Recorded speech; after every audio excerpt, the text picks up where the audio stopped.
Guys, check tayo ng mga itlog. So, itong aming kulungan. Dito lang ito sa likuran ng aming bahay, guys. Wala kasi kaming paglagyan pa. So, kuha tayo ng mga itlog ng manok. Kahapon, nag-harvest kami ng itlog. So, yung 14 na inahin, ng itlog silang lahat. So, ngayon kuha tayo ng itlog. Sa dalawa. Ito kasi i-try ulit namin i-incubate.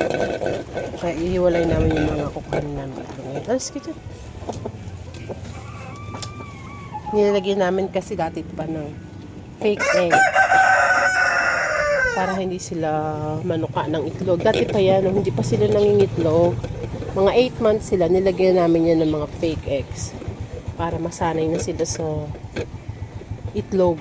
Pag alam nilang hindi naman nababasag, pagtutukain nila. So, pag natutoong itlog na, hindi na sila manunuka.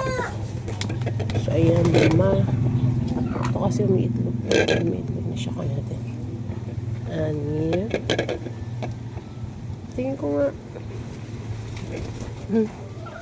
Ito.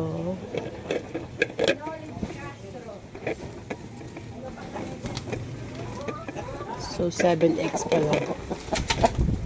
Iba kasi sa hapon minsan nangingitlog. So, ayan. Check natin yung ibang hugat. Ayun pa. Ayan pa isa.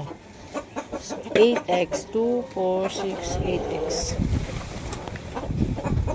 So, yun yung itlog. Mamaya may mangingitlog pa dyan. So, mamaya na lang natin kunin yung iba.